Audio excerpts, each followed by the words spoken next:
Good morning, students. Today we will talk about the remaining extraocular muscles, that is the levator palpebris superioris and the involuntary muscles. So the levator palpebris superioris, इसका function जो है, इसका जो action है वो तो इसके नाम में हिडन है. इसका इंसर्शन भी बहुत हद तक हिडन है इसके नाम में. Palpebri superioris. Superioris is upper and palpebri is used for eyelid. Superior eyelid में जो है उसकी स्किन में, उसके टार्सल प्लेट्स में, वहाँ इसका इंसर्शन होता है. एंड इसका एक्शन है elevation, elevation of that superior eyelid. But origin कहाँ से लेती है? तो it takes origin from the lesser wing of sphenoid का जो ऑर्बिटल सरफेस है वहाँ से ओरिजिन लेती है. Anterior superior to the optic canal and origin of the superior rectus. Superior rectus से सुपीरियर साइड पे ये होती है. Insert होती है into the superior tarsal plate, the skin of the upper eyelid and also the conjunctival fornix, the superior conjunctival fornix. Tarsal plates जो है हमने बात की थी, आईलिड्स के ऊपर जो प्लेट्स होती हैं उनको फर्म सपोर्ट देती हैं. द टफ प्लेट्स, उन्हीं में ये जो मसल है वो इंसर्ट होती है. So this here is the sphenoid bone, butterfly shaped, the lesser wing, the greater wing. This is the optic canal. इससे एंटेरियर सुपीरियर साइड पे ओरिजिन लेती है लेवेटर पैल्पेब्रिस सुपीरियोरिस. ये बेसिकली स्कल में किस तरीके से प्लेस्ड है स्फेनॉइड बोन. ये जो आपको येलो बोन यहाँ पे, वो जो बटरफ्लाई बोन हमने सेपरेटली देखी है वो यहाँ पे इस तरीके से फिट हो जाती है into the skull bone and forms part of the skull. So this is the sphenoid, this is the lesser wing of the sphenoid. ये दोनों जो हैं ये लेसर विंग है स्फेनॉइड के. और इनका जो पार्ट आगे ऑर्बिट में आता है that is known as the orbital surface of the lesser wing of sphenoid.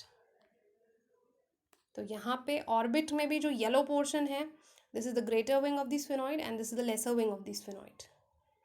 तो इसी लेसर विंग ऑफ स्फेनॉइड से, orbital surface of the lesser wing of sphenoid से ओरिजिन होता है लेवेटर पैल्पेब्रिस सुपीरियोरिस मसल का.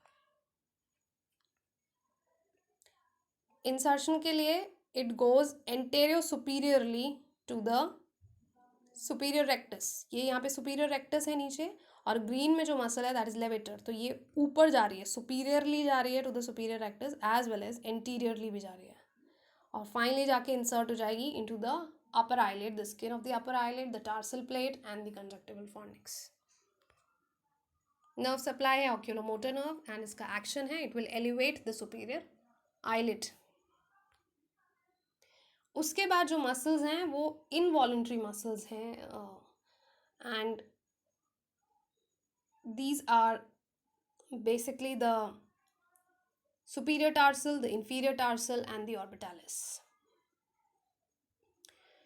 So what superior tarsal basically it is the deeper portion of levator palpebris superioris, और इसका insertion भी कहाँ हो जाता है? Upper margin of the superior tarsus. और इसका एक्शन भी सेम है as levator palpebrae, that it elevates the upper eyelid.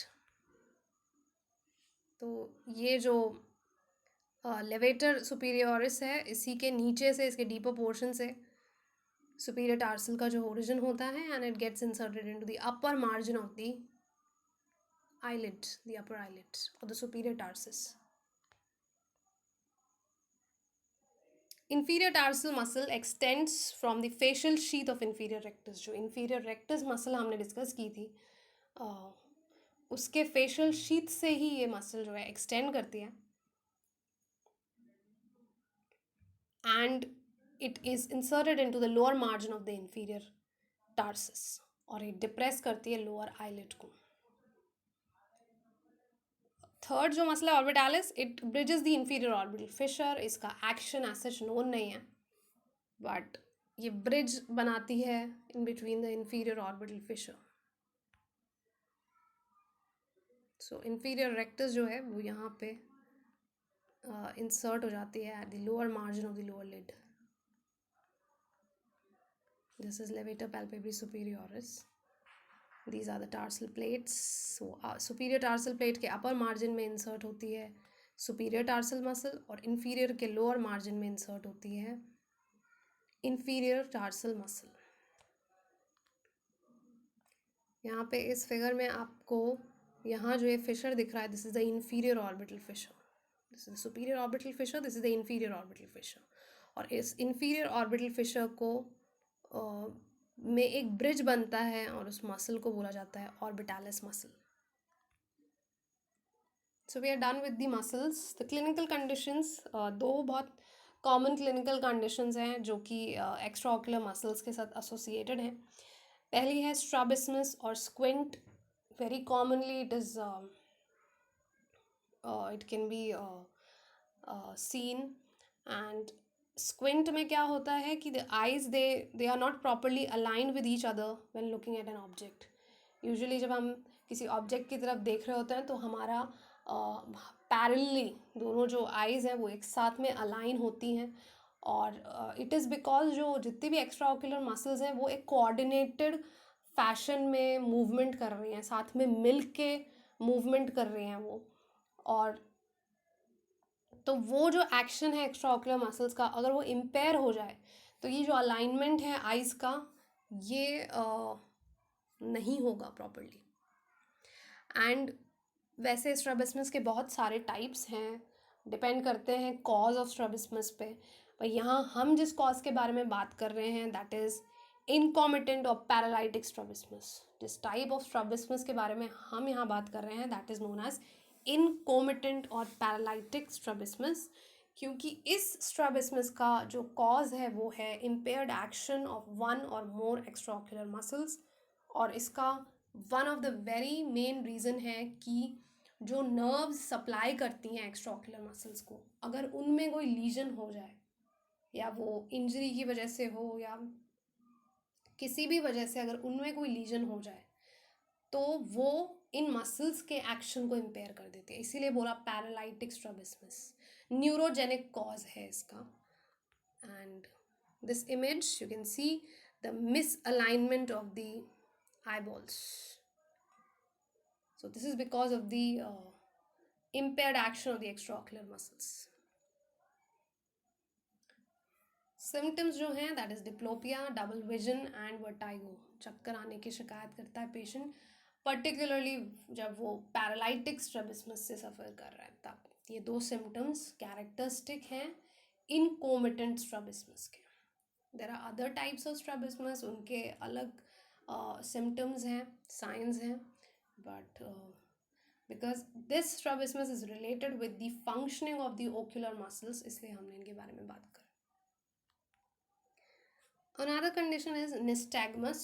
तो nystagmus एक ऐसी कंडीशन है जिसमें rapid regular rhythmic oscillatory involuntary movements होते हैं आई बॉल के, और ये एक साथ दोनों में, मतलब बायलेटरल कंडीशन है, ये दोनों आइज में प्रेजेंट होगी।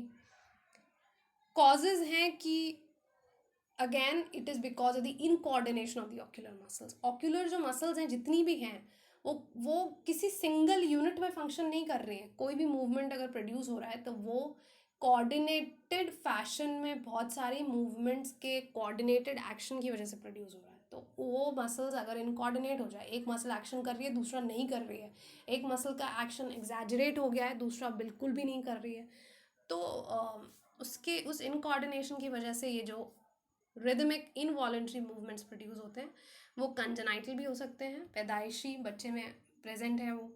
सेरेबेलर, सेरेब्रम जो है, सेरिबेलम जो है सॉरी, तो सेरेबेलम के कोई लीजन्स हैं उसके वजह से ये हो सकते हैं। Vestibular, it could be related with the internal ear lesions, जो सेमी सर्कुलर कैनाल्स है इंटरनल ईयर की, उनमें कोई लीजन हो सकता है, उनमें कोई प्रॉब्लम हो सकती है, उससे भी ये रिलेटेड हो सकते हैं। और इनके वजह से जो इन्फ्लुएंस आता है वो एक्स्ट्रा ऑक्यूलर मसल्स पे आता है और वो इन कोऑर्डिनेशन उनका हो जाता है। कंजेनाइटल या इन्फेंटाइल अगर किसी को निस्टैग्मस है तो विजन जो है वो बहुत ही पुअर हो जाएगा उसमें।